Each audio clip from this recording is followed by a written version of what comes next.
दोस्तों, आज हम बात करेंगे एक बहुत ही इंटरेस्टिंग थ्योरी के बारे में, द बिग बैंग थ्योरी। ये मॉडर्न कॉस्मोलॉजी का एक बहुत ही इंपॉर्टेंट कॉन्सेप्ट है। इस थ्योरी के हिसाब से हमारा यूनिवर्स लगभग 13.8 बिलियन ईयर्स पहले एक बहुत ही गर्म और घने बिंदु से शुरू हुआ था और फिर अचानक से ये बिंदु फैलने लगा, ठंडा हुआ और आज जो विशाल यूनिवर्स हम देखते हैं वो बन गया। ये स्पेस में कोई एक्सप्लोजन नहीं था, बल्कि स्पेस का खुद का एक्सपेंशन था और इसी एक्सपेंशन से छोटे छोटे सबएटॉमिक पार्टिकल्स से लेकर विशाल गैलेक्सीज तक सब कुछ बना। बिग बैंग कोई मामूली हाइपोथेसिस नहीं है, बल्कि एक वेल सपोर्टेड साइंटिफिक थ्योरी है। शुरुआत में यूनिवर्स सिंगुलैरिटी की स्थिति में था, एक ऐसा पॉइंट जहां डेंसिटी और टेम्परेचर इन्फिनाइट थे। इस मोमेंट को कॉस्मोलॉजिकल टर्म्स में T=0 कहा जाता है। उस समय पूरे यूनिवर्स की एनर्जी और मैटर एक बहुत ही छोटी सी जगह में कंप्रेस्ड थी। इस सिंगुलैरिटी में फिजिक्स के नोन लॉज काम नहीं करते, जिसकी वजह से ये इंटेंस स्टडी का विषय है। जैसे जैसे यूनिवर्स का एक्सपेंशन शुरू हुआ, ये तेजी से ठंडा होता गया। बिग बैंग के इमीडिएट बाद टेम्परेचर इतना ज्यादा था कि एटम्स या पार्टिकल्स, जैसा कि हम जानते हैं, एग्जिस्ट ही नहीं कर सकते थे।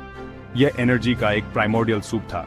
पहले कुछ फ्रैक्शंस ऑफ अ सेकंड में यूनिवर्स में बहुत बड़े चेंजेस हुए। इस रैपिड एक्सपेंशन को कॉस्मिक इन्फ्लेशन कहा जाता है, जिसने स्पेस को खुद स्ट्रेच कर दिया। ये पीरियड यूनिवर्स के लार्ज स्केल स्ट्रक्चर को शेप देने में बहुत इंपॉर्टेंट था। इसने सभी इरेगुलरिटीज को स्मूथ आउट कर दिया। जैसे जैसे एक्सपेंशन जारी रहा, यूनिवर्स इतना ठंडा हो गया कि पार्टिकल्स बनने लगे। इस एरा ने एक ओपेक प्लाज्मा से एक ट्रांसपेरेंट कॉस्मोस में ट्रांजिशन को मार्क किया, जिससे लाइट फ्रीली ट्रैवल कर सके। इसने हाइड्रोजन और हीलियम के फॉर्मेशन के लिए स्टेज सेट किया, जो कि स्टार्स और गैलेक्सीज के बिल्डिंग ब्लॉक्स हैं। जैसे जैसे यूनिवर्स का विस्तार होता गया, तापमान गिरता गया और पार्टिकल्स का निर्माण होने लगा। सबसे पहले क्वार्क्स और इलेक्ट्रॉन्स बने। क्वार्क्स ने मिलकर प्रोटॉन्स और न्यूट्रॉन्स बनाए, जो एटॉमिक न्यूक्लियई के कंपोनेंट्स हैं। यह प्रोसेस यूनिवर्स के पहले एटम्स को बनाने में बहुत क्रूशल था।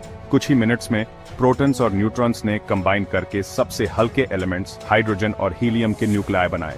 इस इवेंट को न्यूक्लियोसिंथेसिस कहा जाता है, जिसने यूनिवर्स के एलिमेंटल मेकअप को शेप दिया। यही एलिमेंट्स बाद में स्टार्स के फॉर्मेशन के लिए फ्यूल बने। यूनिवर्स के लगातार एक्सपेंशन ने सिंपल एटम्स को बनने का मौका दिया। इलेक्ट्रॉन्स, जो पहले फ्रीली घूम रहे थे, अब इन न्यूक्लियई के ऑर्बिट करने लगे। इस रिकम्बिनेशन एरा ने यूनिवर्स को ट्रांसपेरेंट बना दिया, जिससे फोटॉन्स बिना किसी रुकावट के ट्रैवल कर सके। इसी इवेंट को आज हम कॉस्मिक माइक्रोवेव बैकग्राउंड रेडिएशन के रूप में ऑब्जर्व करते हैं। पार्टिकल्स और एटम्स का फॉर्मेशन यूनिवर्स के कम्प्लेक्सिटी की ओर जर्नी का पहला स्टेप था। इसने स्टार्स और गैलेक्सीज के फॉर्मेशन की ग्राउंड वर्क तैयार की। जैसे जैसे ये स्ट्रक्चर्स बने, उन्होंने यूनिवर्स के एवोल्यूशन को इन्फ्लुएंस किया और आज हम जिस रिच कॉस्मिक टैपेस्ट्री को देखते हैं, वो बना। बिग बैंग थ्योरी को कई एविडेंसेस सपोर्ट करते हैं। सबसे कन्विंसिंग एविडेंस में से एक है कॉस्मिक माइक्रोवेव बैकग्राउंड रेडिएशन या CMB। 1965 में डिस्कवर किया गया। CMB असल में बिग बैंग का आफ्टरग्लो है, एक ऐसा रेलिक रेडिएशन जो पूरे यूनिवर्स में फैला हुआ है। यह हमें यूनिवर्स की एक झलक दिखाता है, जब वह सिर्फ 380,000 ईयर्स पुराना था। दूसरा एविडेंस है लाइट एलिमेंट्स की अबंडेंस। ऑब्जर्वेशन से पता चलता है कि हाइड्रोजन और हीलियम यूनिवर्स के बेरियोनिक मैटर का ज्यादातर हिस्सा बनाते हैं। इनकी relative abundances big bang nucleosynthesis models के प्रिडिक्शन से मिलती है, जो इस थ्योरी की एक्यूरेसी को सपोर्ट करता है। इसके अलावा यूनिवर्स का लार्ज स्केल स्ट्रक्चर भी बिग बैंग को सपोर्ट करता है। गैलेक्सीज रैंडमली डिस्ट्रीब्यूट नहीं है, बल्कि एक वेब लाइक स्ट्रक्चर बनाती है। यह पैटर्न थ्योरी के उस प्रिडिक्शन से मेल खाता है, जो बताता है कि बिलियंस ऑफ ईयर्स में ग्रेविटी के अंडर मैटर कैसे क्लम्प हुआ होगा। और अंत में एक्सपैंडिंग यूनिवर्स का ऑब्जर्वेशन भी एक डायरेक्ट एविडेंस है। 1929 में एडविन हबल ने यह डिस्कवर किया था कि डिस्टेंट गैलेक्सीज का रेड शिफ्ट दिखाता है कि वे हमसे दूर जा रही हैं, जिसका मतलब है कि यूनिवर्स एक्सपैंड कर रहा है। यह एक्सपेंशन बिग बैंग थ्योरी का एक कॉर्नरस्टोन है, जो कॉस्मिक ओरिजिन्स को एक्सप्लेन करने में इसकी वैलिडिटी को रिअफर्म करता है। Section 5, the early universe inflation and dark matter. शुरुआती यूनिवर्स एक डायनामिक जगह थी, जो कई प्रोसेसेस से शेप हुआ था। उनमें से एक सबसे इंपॉर्टेंट प्रोसेस था कॉस्मिक इन्फ्लेशन। इस थ्योरी का कहना है कि बिग बैंग के ठीक बाद यूनिवर्स ने बहुत ही तेजी से एक्सपेंशन किया था। Inflation cosmic microwave background radiation की यूनिफॉर्मिटी और यूनिवर्स के लार्ज स्केल स्ट्रक्चर को एक्सप्लेन करता है। डार्क मैटर अर्ली यूनिवर्स का एक और क्रूशल कंपोनेंट है। हालांकि यह इनविजिबल है और लाइट इमिट नहीं करता, डार्क मैटर यूनिवर्स का लगभग 27% हिस्सा बनाता है। यह इलेक्ट्रोमैग्नेटिक फोर्सेस के साथ इंटरैक्ट नहीं करता, जिसकी वजह से इसे सिर्फ इसके ग्रेविटेशनल इफेक्ट्स के थ्रू ही डिटेक्ट किया जा सकता है। डार्क मैटर ने गैलेक्सी फॉर्मेशन में एक अहम भूमिका निभाई, ग्रेविटेशनल स्कैफोल्ड की तरह एक्ट करके। इन्फ्लेशन थ्योरी यूनिवर्स की फ्लैटनेस और होमोजेनिटी को भी एड्रेस करती है। इसका कहना है कि इन्फ्लेशन ने शुरुआती इरेगुलरिटीज को स्मूथ आउट कर दिया, जिससे एक ऐसा यूनिवर्स बना जो हर डायरेक्शन में एक जैसा दिखता है। यह थ्योरी अर्ली यूनिवर्स की हमारी अंडरस्टैंडिंग का एक सेंट्रल पार्ट है। डार्क मैटर ने बारियोनिक मैटर के साथ मिलकर यूनिवर्स के एवोल्यूशन में कंट्रीब्यूट किया। इसके ग्रेविटेशनल पुल की वजह से मैटर क्लम्प हुआ, जिससे गैलेक्सीज और गैलेक्सी क्लस्टर्स के सीड्स बने। डार्क मैटर और नॉर्मल मैटर के बीच इंटरैक्शंस को समझना कॉस्मोलॉजी में एक की फोकस बना हुआ है। Section 6 the role of dark energy in cosmic evolution. Dark energy एक रहस्यमय फोर्स है जो यूनिवर्स के एक्सेलरेटेड एक्सपेंशन को ड्राइव कर रही है। 1990s के अंत में डिस्कवर की गई डार्क एनर्जी यूनिवर्स के टोटल एनर्जी कंटेंट का लगभग 68% हिस्सा बनाती है। इसकी नेचर मॉडर्न फिजिक्स के सबसे बड़े रहस्यों में से एक है, जो कॉस्मोस की हमारी अंडरस्टैंडिंग को चैलेंज करती है। डार्क एनर्जी के इफेक्ट्स डिस्टेंट सुपरनोवा की स्टडी के थ्रू ऑब्जर्व किए जाते हैं। ये ऑब्जर्वेशंस बताते हैं कि गैलेक्सीज एक दूसरे से दूर जा रही हैं, और वो भी एक एक्सेलरेटिंग पेस से। ये एक्सेलरेशन बताता है कि डार्क एनर्जी ग्रेविटेशनल फोर्सेस को ओवरकम कर रही है, जिसकी वजह से यूनिवर्स एक इंक्रीजिंग रेट से एक्सपैंड कर रहा है। डार्क एनर्जी के अस्तित्व का यूनिवर्स के फ्यूचर पर बहुत गहरा प्रभाव पड़ता है।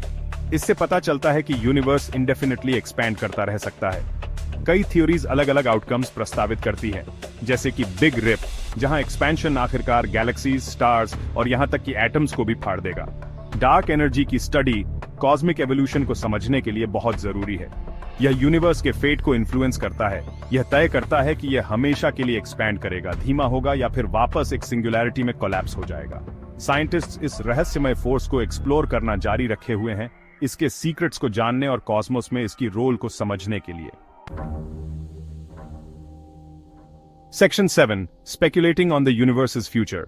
यूनिवर्स का फ्यूचर बहुत ही इंटरेस्टिंग और क्यूरियस टॉपिक है। अगर यही ट्रेंड कंटिन्यू रहा तो यूनिवर्स एक्सपैंड करता रहेगा। इस एक्सपेंशन से टेम्परेचर ठंडा होगा और गैलेक्सीज एक दूसरे से दूर ड्रिफ्ट करते हुए आइसोलेटेड हो जाएंगी। स्टार्स जलकर खत्म हो जाएंगे और गैलेक्सीज डार्क और लाइफलेस हो जाएंगी। कुछ थ्योरीज मल्टीवर्स की पॉसिबिलिटी भी सजेस्ट करती हैं। इस कॉन्सेप्ट का कहना है कि हमारा यूनिवर्स कई यूनिवर्सेस में से एक है और हर यूनिवर्स के अपने फिजिकल लॉज और कॉन्स्टेंट्स हैं। हालांकि यह स्पेक्युलेटिव है, लेकिन मल्टीवर्स थ्योरी फ्यूचर और कॉस्मोस की नेचर के बारे में इंटरेस्टिंग पॉसिबिलिटीज देती है। एक और पॉसिबिलिटी है बिग फ्रीज, जहां यूनिवर्स एक्सपैंड और ठंडा होता रहता है और अंत में मैक्सिमम एंट्रोपी की स्थिति में पहुंच जाता है। इस सिनारियो में स्टार्स अपना फ्यूल खत्म कर देंगे, गैलेक्सीज बनना बंद हो जाएंगी और यूनिवर्स एक ठंडा अंधेरा एक्सपेंस बन जाएगा। इसके अलावा यूनिवर्स एक बिग क्रंच भी एक्सपीरियंस कर सकता है, जहां ग्रेविटी आखिरकार डार्क एनर्जी को ओवरकम कर लेती है, जिसकी वजह से यूनिवर्स वापस एक सिंगुलैरिटी में कोलैप्स हो जाता है। यह साइकिल संभवतः एक और बिग बैंग को जन्म दे सकता है, जिससे एक नया यूनिवर्स बनेगा। कॉस्मोस का फेट सबसे बड़े रहस्यों में से एक है, जो साइंटिफिक इंक्वायरी और इमेजिनेशन को बढ़ावा देता है। Section 8 conclusion, a glimpse into the cosmic fate. Big bang theory हमें यूनिवर्स के ओरिजिन्स और एवोल्यूशन को समझने के लिए एक मजबूत फ्रेमवर्क प्रोवाइड करता है। यह एक्सप्लेन करता है कि कैसे यूनिवर्स एक सिंगुलैरिटी से एक्सपैंड होकर अपनी करंट स्टेट में आया और इस रास्ते में पार्टिकल्स, एटम्स, स्टार्स और गैलेक्सीज कैसे बने। इस थ्योरी को सपोर्ट करने वाले एविडेंसेस, जैसे कि कॉस्मिक माइक्रोवेव बैकग्राउंड रेडिएशन से लेकर यूनिवर्स के लार्ज स्केल स्ट्रक्चर तक, बहुत कन्विंसिंग है। इन्फ्लेशन, डार्क मैटर और डार्क एनर्जी के कंसेप्ट्स कॉस्मोस की हमारी अंडरस्टैंडिंग को और गहराई देते हैं। ये एलिमेंट्स यूनिवर्स के बारे में हमारे नजरिए को शेप देते हैं, इसके पास्ट, प्रेजेंट और फ्यूचर को इन्फ्लुएंस करते हैं। ये हमें उन रहस्यों में और गहराई से जाने के लिए भी प्रोत्साहित करते हैं जो अभी भी अनसॉल्व्ड हैं। यूनिवर्स के फ्यूचर के बारे में सोचते हुए हम बिग फ्रीज, बिग रिप और बिग क्रंच जैसे सिनेरियोस पर विचार करते हैं। हर पॉसिबिलिटी कॉस्मिक फेट के बारे में हमें यूनिक इंसाइट्स देती है। मल्टीवर्स का संभावित अस्तित्व रियलिटी की हमारी समझ को और ज्यादा एक्सपैंड करता है, ये बताते हुए कि हमारा यूनिवर्स कई यूनिवर्सेस में से एक हो सकता है। अंत में बिग बैंग थ्योरी सिर्फ पास्ट को ही रोशन नहीं करता, बल्कि फ्यूचर की हमारी एक्सप्लोरेशन को भी गाइड करता है। ये क्यूरियोसिटी और वंडर को इंस्पायर करता है, हमें कॉस्मोस की विशालता और उसमें हमारी जगह के बारे में सोचने के लिए प्रोत्साहित करता है। जैसे जैसे हम एक्सप्लोर और समझते रहते हैं, यूनिवर्स के रहस्य हमें अपने सीक्रेट्स को उजागर करने के लिए आमंत्रित करते रहते हैं।